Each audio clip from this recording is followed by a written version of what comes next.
By Philip Kuru. Manila, Australia. The US and Japan have publicly expressed solidarity against North Korea's belligerence and China's territorial ambitions at a joint meeting between Malcolm Turnbull, Donald Trump and Japanese Prime Minister Shinzo Abe on the sidelines of the East Asia Summit in the Philippines.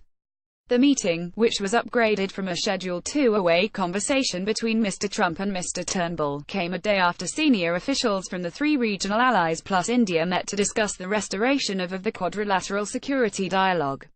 The dialogue, or QSD, was devised last decade to try to contain China but collapsed where the Rudd government withdrew due to pressure from Beijing.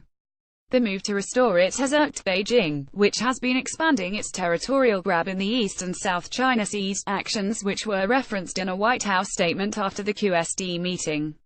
From left, Russian Prime Minister Dmitry Medvedev, Vietnamese President Tran Dai Quang, US President Donald Trump, Philippine President Rodrigo Duterte and Prime Minister Malcolm Turnbull prepare to do the ASEAN Way handshake. The officials examined ways to achieve common goals and address common challenges in the region, such as upholding the rules-based order in the Indo-Pacific, including freedom of navigation and overflight, respect for international law and the peaceful resolution of disputes, it said. It also listed increasing connectivity consistent with international law and standards, based on prudent financing, coordinating on counter-terrorism and maritime security efforts in the Indo-Pacific, and further cooperating to curtail North Korea's nuclear and missile programs and unlawful acts. Before the meeting with Mr. Trump and Mr. Abe on Monday afternoon, Mr. Turnbull had an informal discussion with Chinese Premier Li Keqiang. On Monday night, he had a private dinner with Mr. Trump. The reckless and dangerous conduct of the North Korean regime has been the main topic of security discussions, Mr. Turnbull said. We are absolutely committed to ensure that maximum pressure is put on this regime, maximum economic and financial pressure, to bring it to its senses. Mr. Trump and Mr. Turnbull were scheduled to have dinner on Monday night. Fairfax Media. The key economic player is of course China. Mr. Turnbull said during his talk with Mr. Lee, he acknowledged the measures that China was now taking to try to rein in Pyongyang were without precedent.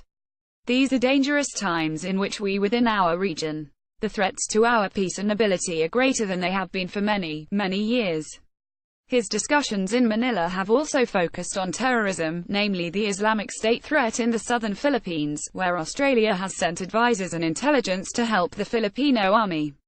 Mr. Turnbull met controversial Filipino President Rodrigo Duterte upon arrival on Sunday night and also raised with him Mr. Duterte's sanctioned extrajudicial killings of supposed drug dealers, something which has resulted in an estimated 14,000 random murders. We had a very good discussion with President Duterte. We talked about the war on drugs and HES talked about how the leadership of the campaign has been taken over by the Drug Enforcement Agency and he certainly recognizes the issues that have been raised, he said. But the main focus thus far has been North Korea and China, and Mr. Turnbull again referred to North Korean President Kim Jong-un as a brutal dictator who runs a global criminal operation. The key to bringing him to his senses without conflict is economic pressure, and that requires concerted action. In Hong Kong on Sunday, Mr. Turnbull pressed financial regulators over money laundering by Pyongyang to finance its nuclear ambitions. Rory Medcalf, head of the National Security College at ANU, said holding the QSD and then the long-established trilateral dialogue in tandem would have sent a clear message that the democracies are planning a lot of solidarity and staying power in the region.